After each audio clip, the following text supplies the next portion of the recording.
ശ്ലോകം 65. സാഹായം തേ കരിഷ്യാമി മന്ത്രശക്ത്യാ മഹാമദേ ഭവിതാ യദി സംഗ്രാമസ്തവ തേന്ദ്രേണ മാരിഷ. ഹേ മാരിഷ, ചന്ദ്ര, ഇന്ദ്രനുമായിട്ട് യുദ്ധമുണ്ടാകും அப்படின்னாக்கா உனக்கு என்னெல்லாமாக்குமோ ஹெல்ப் வேணும், அதெல்லாத்தையும் நான் செஞ்சு தரேன். எப்படி செஞ்சு தரேன்னு சொல்றார். மந்திர சக்தியா கரிஷ்யாமி, மந்திர சக்தியினால சொல்லி தரேன் அப்படின்னு, செஞ்சு தரேன் அப்படின்னு. அசுரர்கள் எல்லாம் நிறைய நிறைய மாயாஜாலங்கள் எல்லாம் தெரிஞ்சு வச்சுருக்கிறவாளாக்கும் அதெல்லாம் அவளுக்கு எப்படி ஆக்டிவேட் பண்ண முடியறது அப்படின்னா மந்திர சக்தியாலியாக்கும் அவளுக்கு அதெல்லாம் செய்ய முடியறது. அதனால இங்க சந்திரன் கிட்ட அசுர குருவான சுக்கராச்சாரியார் சொல்றார், மந்திர சக்தியினால உனக்கு நான் எல்லா விதமான ஹெல்ப்பையும் பண்ணித்தரேன். எக்காரணம் கொண்ட நீ அந்த ப்ரகஸ்பதியோட மனைவிய திரும்ப கொடுத்துடாதே. ஸ்லோகம் 66. சங்கரஸ்து ததாகர்ண்ய குருதாராபிமர்ஷனம் குருசத்ரும் ப்ருகும் மத்வா சாஹாயமகரோத்ததா. ஸ்ரீ பரமேஸ்வரன் இந்த விஷயங்களை எல்லாம் தெரிஞ்சின்றார். தேவர்களுக்கும் அசுரர்களுக்கும் சண்டை வரப்போறது அப்படிங்கிறத, குருபத்னிய இந்த சந்திரன் திருடினதுனாலியாக்கும் இப்படி ஒரு யுத்தம் உண்டாகிறது அப்படிங்கிறத தெரிஞ்சின்றார். குருவோடு சத்ருவாக்கும் சுக்ரன் அப்படின்னு தெரிஞ்சுண்டு, தேவகுரு ப்ரகஸ்பதியோடு சத்ருவாக்கும் சுக்ரன் அப்படின்னு தெரிஞ்சுண்டு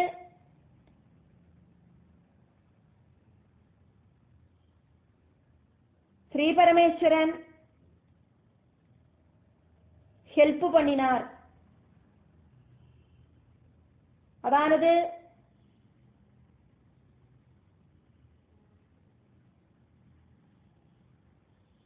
அசுரர்களோடு குருவாக்கும் சுக்கராச்சாரியர், அசுரர்கள் பரமசிவனை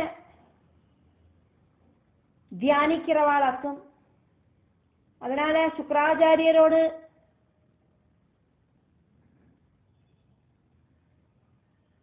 இஷ்ட தெய்வம் பரமசிவன் ஆனதுனால பிருகுவோடு சத்ருவாக்கும் சுக்ரன் அப்படின்னு தெரிஞ்சிட்டு அந்த சுக்கராச்சாரியருக்கு ஹெல்ப் பண்ணினார் பரமசிவன். அப்போ ஒரு சண்டை அப்படின்னு வரத்த ரெண்டு டீமிலையும் ஆளுகள் உண்டே. அப்ப அதையாக்கம் இங்க சொன்னது தேவர்களும் அசுரர்களுமான யுத்தம். இதுல தேவர்களுக்கு நிறைய ஒரு டீம் உண்டு, அதே மாதிரி அசுராளுக்கும் டீம் உண்டு. இங்க சந்திரனை ஹெல்ப் பண்றதுக்கு சுக்கராச்சாரியர் ரெடியா இருக்கார். மந்திரசாஸ்திரத்தால நான் உனக்கு மந்திர சக்தியினால ஹெல்ப் பண்றேன் அப்படின்னாக்கும் சுக்கராச்சாரியர் சொல்லியிருக்கார். அந்த சுக்கராச்சாரியர் உபாசிக்கிறது ஸ்ரீ பரமேஸ்வரனி ஆக்கும். அதனால அந்த சுக்கராச்சாரியருக்கு ஹெல்ப் பண்றார் பரமசிவன் அப்படிங்கிறதையாக்கும் இந்த ஸ்லோகத்துல சொல்லப்பட்டிருக்கு. 67வது ஸ்லோகம். சங்கிராமஸ்து ததா விருத்தோ தேவதானவயோர்த்ருதம் பகூனி தத்ர வர்ஷாணி தாரகாசுரவாக்கிலா. இப்படி தேவர்களும் அசுரர்களும் தம்மில பெரிய யுத்தம் ஆரம்பிச்சது. தாரகாசுரமாയിട്ടുള്ള யுத்தம் மாதிரி நிறைய வருஷம் இந்த யுத்தம் கண்டினியூஸ் ஆயிட்டு நீண்டு நின்னுது அப்படின்னு.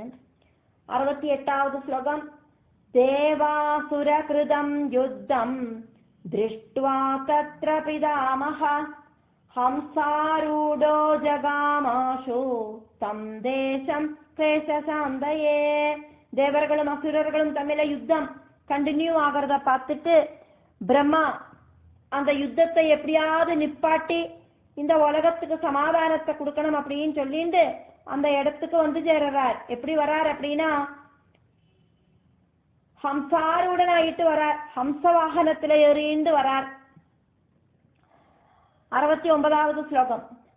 ராகாபதிம் ததா ப்ராஹ முஞ்ச பார்யாம் குரோரிதே நோசித் விஷ்ணும் சஹா சமாஹூய கரிஷ்யாமிது சம்சயம். அதுக்கப்புறமா சந்திரன் கிட்ட ஆக்ஞாபிக்கிறார் பிரம்மா, குருவோடு மனைவியான தாரைய விட்டு கொடுக்கணும், அப்படி இல்லைன்னா மகாவிஷ்ணுவை கூப்பிட்டு வருத்தி உனக்கு நாசத்தை உண்டாக்குவேன் அப்படின்னு சொல்லிட்டு. ராகாபதிம் ததா ப்ராஹ முஞ்ச பார்யாம் குரோரிதே நோசேத் விஷ்ணும் சமாஹூய கரிஷ்யாமிது சம்சயம். அப்படி சந்திரன் கிட்ட பேசியாச்சு. இந்த சந்திரனுக்கும் தேவர்களுக்கும் மட்டுமே சண்டை. அப்ப சந்திரன் கிட்ட பேசியாச்சு, இனி தேவர்கள் கிட்ட பேசணும். தேவர்கள்கிட்ட பேசுறதுக்கு முன்னால இந்த சந்திரனோடு கூட நிக்கிற சுக்கராச்சாரியரை பார்க்கிறார் பிரம்மா.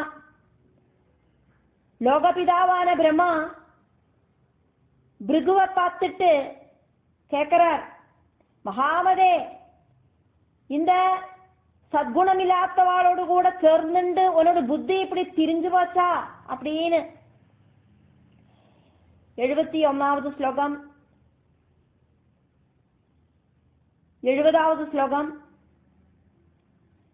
பிருகும் நிவாரயாமாஸ பிரம்மாலோக பிதாமஹ கிமன்யாயமதிர்ஜாதா சங்கதோஷான் மகாமதே.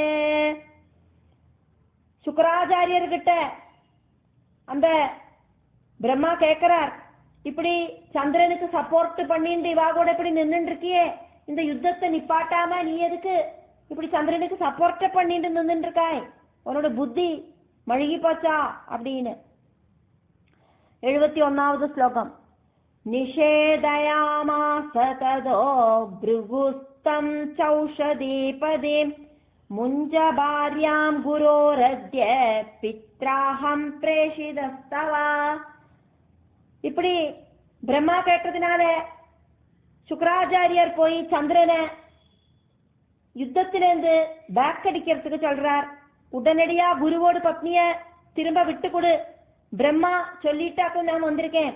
பிரம்மா சொன்னா அதுக்கு மேல ஒரு பேச்சு கிடையாது, நீ அது செய்யலை அப்படின்னா மகாவிஷ்ணுவ வர சொல்லிடுவார் பிரம்மா.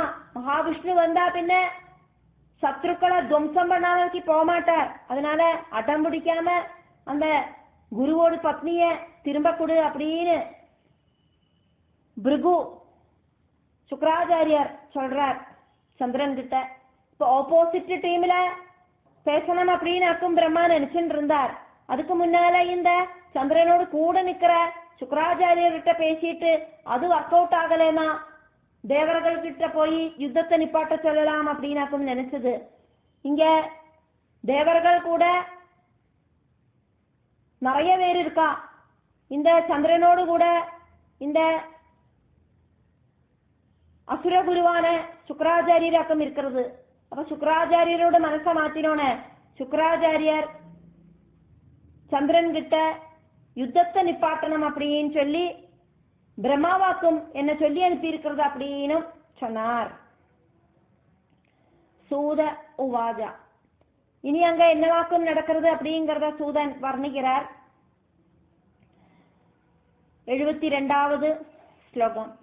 द्विजराजस्तु तच्छ्रुत्वा भृगोर्वचनमल्बुदम् ददौज तत्प्रियां भार्यां गुरोर्गर्भवतीं शुभाम्.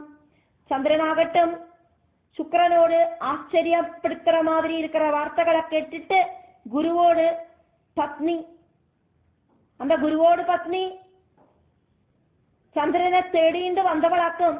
ஆனா இப்போ கர்ப்பமாயிருக்கா. அப்ப கர்ப்பவதியான பிரிய பத்னிய குருவுக்கு திரும்ப கொடுக்கிறார் சந்திரன். தாரை ப்ரகஸ்பதியோடு மனைவியாக்கும், ப்ரகஸ்பதிய விட்டுட்டு சந்திரன் கிட்ட வந்தவளாக்கும். இப்போ கர்ப்பவதியா இருக்கா. இப்போ அந்த மனைவிய திரும்ப கொடுக்கணும் அப்படின்னாக்கும் பிரம்மா சொல்லி விட்டுருக்கார் சுக்கராச்சாரியர்கிட்ட. இதுவரைக்கும் ஆரெல்லாமோ வந்து கேட்டு பார்த்தாச்சு, கொடுக்கல. ப்ரஹஸ்பதியே வந்து கேட்டு பார்த்தார், கொடுக்கலை. அதே மாதிரி தேவேந்திரன் தூது விட்டார், கொடுக்கலை. அதுக்கப்புறம் யுத்தம் பிரக்யாபிச்சோன பிரம்மா அங்க வரார். அந்த பிரம்மா இந்த யுத்தத்தை எப்படியாவது அமைதிப்படுத்தணும், யுத்தம் இல்லாம பண்ணணும் அப்படின்னு நினைச்சிட்டு சந்திரன் கிட்ட முதல்ல சொல்றார். அதுக்கப்புறமா சந்திரனோட கூட நிக்கிற சுக்ராச்சாரியர்கிட்டையும் சொல்றார். அப்படியாக அங்க ஒரு சௌமிய பாவம் உண்டாகிறது. சந்திரன் சுக்கிரனோடு ஆச்சரியப்படுத்துற பேச்ச கேட்டுட்டு, வாக்குகளை கேட்டுட்டு, குருவோடு கர்ப்பவதியான அந்த தாரைய, தன்னோட பிரிய பத்னிய, குருவோடு பத்னிய, தன் கூட இத்தனை காலம் இருந்த அந்த தாராதேவிய திரும்ப கொடுக்கிறார் குருவுக்கு அப்படின்னு இந்த ஸ்லோகம்.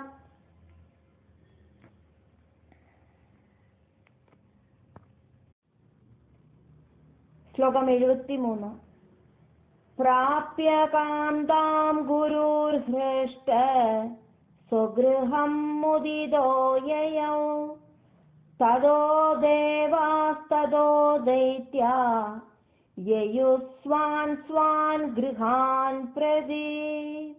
மனைவியை திரும்ப கிடைச்சதுல ரொம்ப குஷியாயிட்டார் தேவகுரு ப்ரஹஸ்பதி. அவரு மனைவியை கூட்டிண்டு அவரோட வீட்டுக்கு கிளம்பி போனார். தொடர்ந்து தேவர்களும் அசுரர்களும் அவாவாளோட வீடுகளுக்கு திரும்ப போனார். ஸ்லோகம் 74 பிரம்மா ஸ்வசதனம் பிராப்த கைலாசம் சாபிசங்கர ப்ரஹஸ்பதிஸ்து சந்துஷ்ட பிராப்ய பார்யா மனோரமா. பிரம்மா அவரோடு வாசஸ்தானமான சத்தியலோகத்துக்கு போனார். பரமசிவன் கைலாசத்துக்கு போனார். தேவகுரு ப்ரஹஸ்பதி அழகான மனைவியான தாரையோடு கூடிட்டு சந்தோஷமாயிட்டு தீர்ந்தார். அப்படின்னா அவருக்கு ரொம்ப குஷி ஆயிடுச்சு அப்படின்னு அர்த்தம். அழகான மனைவியை திரும்ப கிடைச்சதுல அவருக்கு ரொம்ப குஷி ஆயிட்டு இருந்தார். ஸ்லோகம் 75 தத காலேன கியதா தாரா சுதசுதம் சுபம் சுதினே சுப நட்சத்திரே தாராபதி சமம் குணே. நிறைய நாள்கள் கழிஞ்சோன சுப நட்சத்திரத்தோடு கூடின ஒரு சுதினத்துல, நல்ல நாளில ப்ரஹஸ்பதியோடு மனைவியான தாரை, தாராபதிக்கு இருக்கிற குணங்கள் எல்லாம் இருக்கிற ஒரு புத்திரனை பிரசவிச்சா. தாராபதி அப்படின்னா சந்திரன், நட்சத்திரங்களோடு கணவர் அப்படின்னு அர்த்தம் தாராபதி. இங்க ரெண்டு அர்த்தங்களிலேயாக்கும் இதை சொல்லப்பட்டிருக்கு. ப்ரஹஸ்பதியோடு மனைவியான தாரை, தாரையோடு பதி அப்படின்னா ப்ரஹஸ்பதி, ப்ரஹஸ்பதிக்கு தகுந்த மாதிரி இருக்கிற குணங்கள் இருக்கிற புத்திரனை பிரசவிச்சா அப்படின்னு சொல்லற மாதிரியும் இருக்கு. அதே மாதிரி நட்சத்திரங்களோடு பதி தாராபதி, சந்திரன், சந்திரனுக்கு ஈக்குவல் குணம் இருக்கிற ஒரு நல்ல புத்திரனை பிரசவிச்சா அப்படின்னு ரெண்டு அர்த்தத்துல இங்க அத எடுத்து சொல்லப்பட்டிருக்கு.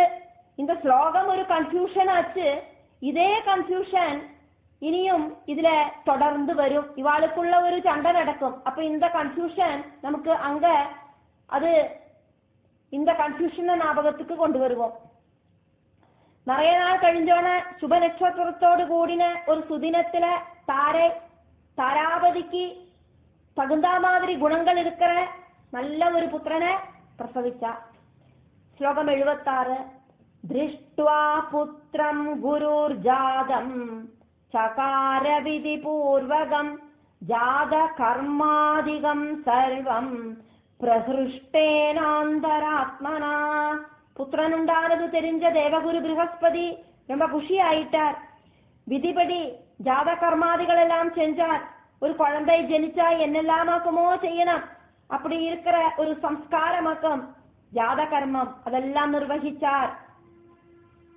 ஸ்லோகம் 77 ஸ்ருதம் சந்திரமசா ஜன்ம புத்திரஸ்ய முனி சத்தமா தூதம் ச பிரேஷயாமாச குரும் பிரதி மகாமதே. இங்க சூதன் சௌனகாதி மகர்ஷிகளை கூப்பிடுறார். முனிசப்தமா, முனிசிரேஷ்டர்களே அப்படின்னு சொல்லிட்டு கதையை கண்டினியூ பண்றார்.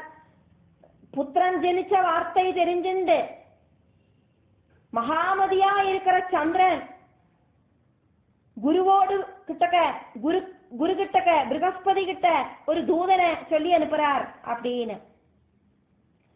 ஸ்லோகம் 78. நசாயம் தவ புத்ரோஸ்தி மம வீரிய சமோத்பவ கதம் துவம் கிருதவான் காமம் ஜாத கர்மாதிகம் விதிம். தேவகுரு ப்ரஹஸ்பதி கிட்டக்க ஒரு தூதன் போய் சொல்லறான், உன்னோட மனைவி பிரசவிச்சிருக்காளே ஒரு புத்திரன், அது உன்னோடு புத்திரன் கிடையாது. என்ன விரும்பிண்டு எங்கிட்ட வந்து கொஞ்ச நாளைக்கு தாமசிச்சாலே உன்னோட மனைவி, அதனால என்னோட வீரியத்திலிருந்து ஜெனிச்ச புத்திரனாக்கம் இது. அவனுக்கு செய்ய வேண்டிய ஜாத கர்மாதி விதிகள் எல்லாம் நீ என்னத்துக்கு அர்த்தம் செஞ்சாய்? என்னோட புத்திரனானதுனால அந்த கர்மங்கள் எல்லாம் செய்யறதுக்கு எனக்காக்கும் அவகாசம் இருக்கு அப்படின்னு சந்திரன் சொன்னதாயிட்டு தூதன் இங்க ப்ரஹஸ்பதிட்ட வந்து சொல்றார். ஸ்லோகம் 79. தத் ஸ்ருத்வா வதனம் தஸ்ய தூதஸ்ய ஜ ப்ரஹஸ்பதி உவாஜ மம புத்ரோ மே சத்ருஷோ நாத்ர சம்சயம். அந்த தூதன் சொன்னதை கேட்ட ப்ரஹஸ்பதி தேவகுரு என்ன பண்ணினார்? இது என்னோட புத்திரனாக்கும், இவன் என்ன மாதிரியே இருக்கான், அதுல எந்த சந்தேகமும் இல்லை அப்படின்னு சொல்றார். இப்ப ரெண்டு பேருக்கும் சண்டை வருது. நானாக்கும் அப்பா இந்த குழந்தைக்கு, நானாக்கும் அப்பா அப்படின்னு சந்திரனும் ப்ரஹஸ்பதியுமா சண்டை போட்டுக்கிறா. ஸ்லோகம் 80. புனர்விவாத சஞ்சாதோ மிலிதா தேவதானவா யுத்தார்த்தமாகதாஸ்தேஷாம் சமாஜ சமஜாயதா. மறுபடியும் அவ தமிழ வாக்குதர்க்கம் உண்டாச்சு. தேவர்களும் அசுரர்களும் கூடி சேர்ந்து யுத்தத்துக்கு ஆயிட்டு அங்க வந்தவாளோட ஒரு பெரிய ஒரு மீட்டிங்கே உண்டாச்சு. ஸ்லோகம் 81. தத்ராகத ஸ்வயம் பிரம்மா சாந்தி காம பிரஜாபதே நிவாரயாமாஸ முகே சம்ஸ்திதான் யுத்த துர்மதான். சமாதானம் உண்டாக்குறதுக்கு வேண்டிட்டு பிரஜாபதியான பிரம்மா அங்க வந்தார். யுத்தம் செய்யறதுக்கு ரெடியா நின்ன தேவர்களையும் அசுரர்களையும் யுத்தம் செய்யாதங்கோம் அப்படின்னு தடுத்து நிப்பாட்டினார். ஸ்லோகம் 82. தாராம் பப்ரச்ச தர்மாத்மா கஸ்யாயம் தனய சுபே சத்யம் வத வராரோஹே யதா க்லேஷ பிரசாம்யதி. தர்மாத்மாவான பிதாமகனான பிரம்மா தார கிட்ட கேட்கிறா.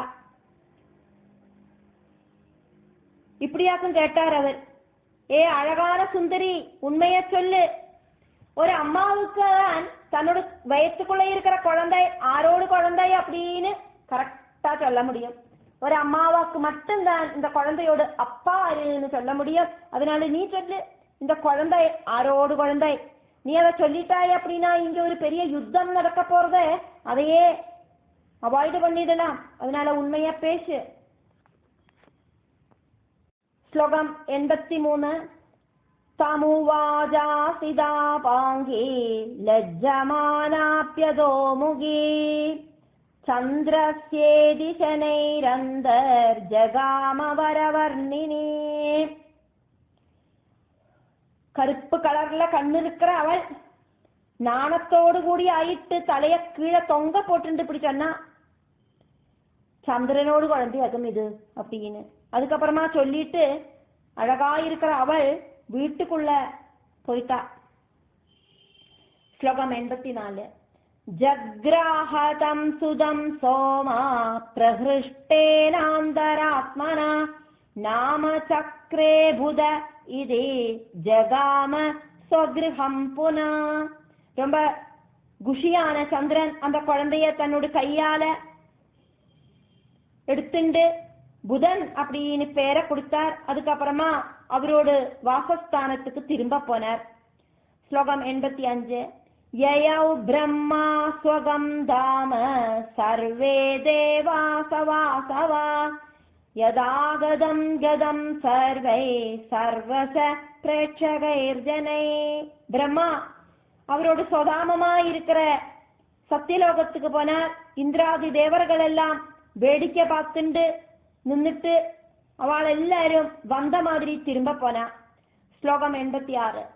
கதிதேயம் புதோல்பத்தேர் குருக்ஷேத்ரே ஜ சோமதா யதா ஸ்ருதா மயா பூர்வம் வியாச சத்யவதீசுதாத்.